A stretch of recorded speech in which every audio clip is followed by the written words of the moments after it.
So what about NATO? So they went to Libya under the banner of NATO. So, and we've talked about the problem they caused in Libya, and up to today, Nigeria is paying for it. Most of the neighboring countries in Sahel, they are paying for it. Whatever the European Union decide, they decide on their own interests. So when it comes to international politics, we don't need to be emotional about that. That's the power game. It's a war of shark eat shark. The powerful deal with the weak, and their interests will always come first. Why Europe seems to pull back a bit earlier on, they look at their interests, they look at the impact it's going to have on gas, they look at the impact it's going to have. We talk about a refugee crisis. Iran is a country of 90 million. America, that's a wide ocean, that demarcates Europe, Middle Belt, all the other part of the world from America. So getting to America is very difficult. And President Trump, we look at his refugee program, it has been cut drastically. So even those who help United States in the battle in Afghanistan, all of them, their refugee program has been reformed under this administration. So the implication of that is that most of those people, if you see any kind of disruption, I quoted the Oxford Economics assessment that if there's any small destabilization in that region, Europe is going to pay for it in terms of refugee, and it's going to be unprecedented. So I hope Europe will take decision in their own interests. And when you go to war, the spoil of war, if they think the spoil of war is going to be better than for them, then they will take the decision. But I'm concerned about Africa. I'm concerned about what happened to us. I'm concerned about how it's going to impact us. For so long time, anywhere America go, Europe go in there. They have that strong cooperation.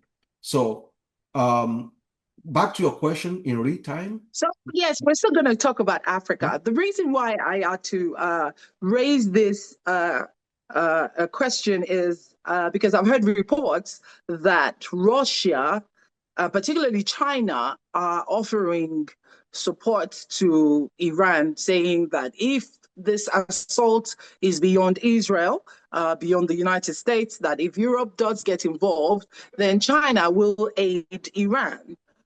Those are alleged reports that we've heard. Also, there's been some videos trending on social media. The North Korean president saying he has a lot of toys and he wants to use it. So he's really ready to support Iran.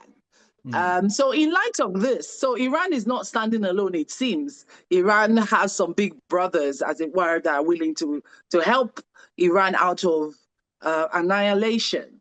So if Europe were to support Israel and by extension the US, they also are going to face some formidable enemies.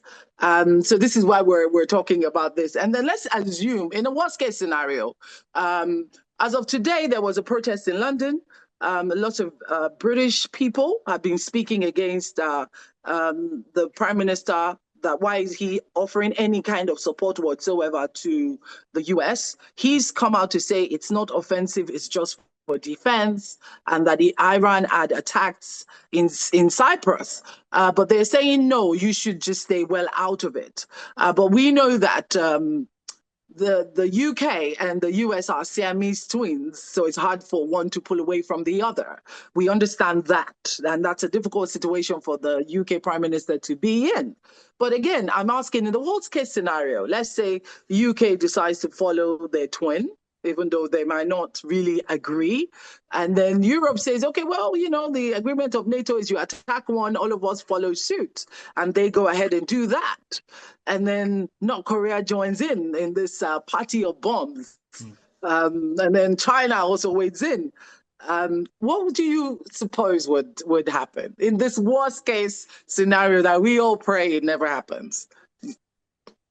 Well, you see, what worries me more than the war itself is what is going on what's happening on social media, the kind of content that reframes this geopolitical conflict as a war between, first with Christianity and Islam. That's fabrication. The content that says, okay, the rocket man, that's a North Korean president, said, okay, I have a lot of toys, I want to try it. These are fabrication. And those fabrication are far more dangerous threat than anything. Someone asked me, is this going to become a kind of world war, global war? I don't think so at this point. Russia may be providing intelligence to Iran.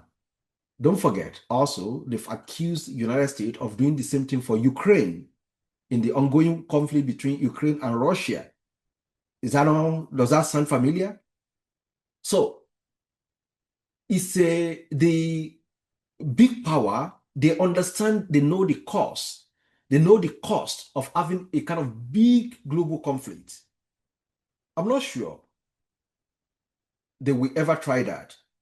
But we're going to see this kind of proxy war, just like we've already been seeing over years. So that is likely. The Russian, the Chinese, yes, they will provide intelligence for their ally. But I'm not sure they will try to enter the war and it's going to become anything big. The rocket man in North Korea, I'm not sure is going to do anything silly. The only thing they can do is to do that war of proxy, what we've supporting them with intelligence and all that. And that's what I think is going to happen. The implication of global war, global conflict like World War III is going to be too dangerous. And they know, the political actors understand that. And I don't see that happening. And all this fabrication that North Korea claim they have some toy, in natural sense of it, I've not even seen the North Korean president speaking like President Trump.